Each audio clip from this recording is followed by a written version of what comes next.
Быйыл жаз эрте келет. Кыргыз гидромет агенттигинин маалыматында февраль айынын биринчи жарымында туруксуз аба ырайы күтүлөт. Анда аба ырайынын табы күндүз 17 градуска чейин жетет. Былтыркы жылга салыштырмалуу февраль айында абанын температурасы 1–1,5 градуска жылуу болушу күтүлүүдө. Февраль айы боюнча орточо алып кеткен болсок, февраль айына берилген болжол боюнча температуралардын орточо температурасы, айлык температурасы норманын чегинде жана кээ бир аймактарда нормадан жогору болушу күтүлгөн. Жаан-чачын боюнча дагы нормага жакын жана тоо этектеринде аймактарда, дыйканчылык аймактарда нормадан арбын болушу дагы ыктымалы бар. Бул жалпылап айтканда февраль айы жылуу эле күтүлүп жатат. Мындан улам жазгы талаа иштери дагы эрте башталат. Айдап себүү жумуштарынын биринчилерден болуп киришкен Араван районунда февралдын ортосунда жетпей иш жанданат. Айыл чарба министрлиги быйылкы жылы айдоо аянттары 6,5 миң гектарга кошумча көбөйтүлгөнүн айтууда. Биз жазгы талаа жумуштарына карата ишти күздө баштайбыз да. Күзгө быйылкы жылдын 20 жылдын түшүмү үчүн күздүк буудай арпа эгилет. Былтыркыга караганда бир күздүк буудайыбыз 6,5 миң гектарга көбүрөөк эгилди.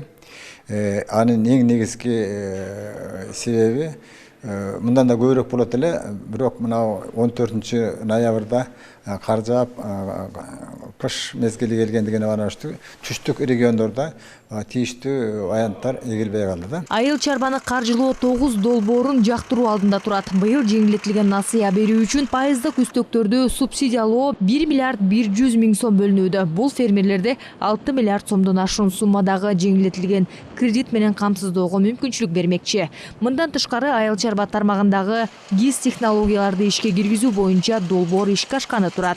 Буга кошумча ар бир аймакта айыл чарба өсүмдүктөрүн адистештирүү боюнча өкмөттүн токтому даярдалды. Дыйкандарга эң керектүү ушу айыл чарба өсүмдүктөрүн адистештирүү боюнча ар бир аймак боюнча адистештирүүнү ушу өкмөттүн буйругу менен бекитип жатабыз. Жерлерде ушу дыйкандарга маалымат берип жатабыз. Эң негизги багытты биз баягы ички рыноктун керектөөсүн анан сыртка экспорттоо эске алып, ушундай айыл чарба өсүмдүктөрүнүн өзгөчө мына чанактуулардын быйылкы жылы ушу соянын өсүм аянты көбөйтүлүү болуп атат.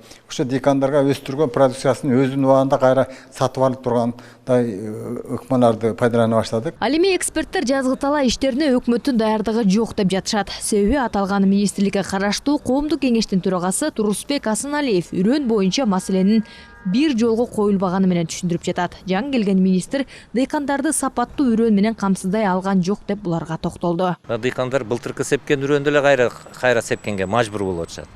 Мына ушул маселенин баардыгын тең эми приоритеттүү багыт деп министрлик ушундан башташ керек эле да. Бирок мына былтыртан бери биз ушул ишти ордунан жылбаганын көрүп атабыз да.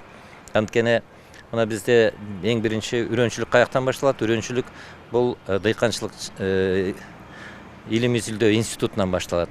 Мына ушул институтту дагы такыр бүгүнкү күндө жок кылып койдук да. Ошол эле кезде күйүүчү майлоочу майларды алуу боюнча нефтетрейдерлер ассоциациясы менен макулдашуулар даярдалууда. Эске салсак, буга чейин өкмөт башчынын милдетин аткаруучу Артем Новиков айыл чарба тармагын башкарууда жана агро өнөр жай комплексин өнүктүрүүдө жаңы кадамдар керек деп айткан. Анда кеп негизги 5 багыт боюнча жүргөн. Эт, сүт, интенсивдүү багбанчылык, балык оолоо жана мөмө жемиштери тууралуу жүргөн эле.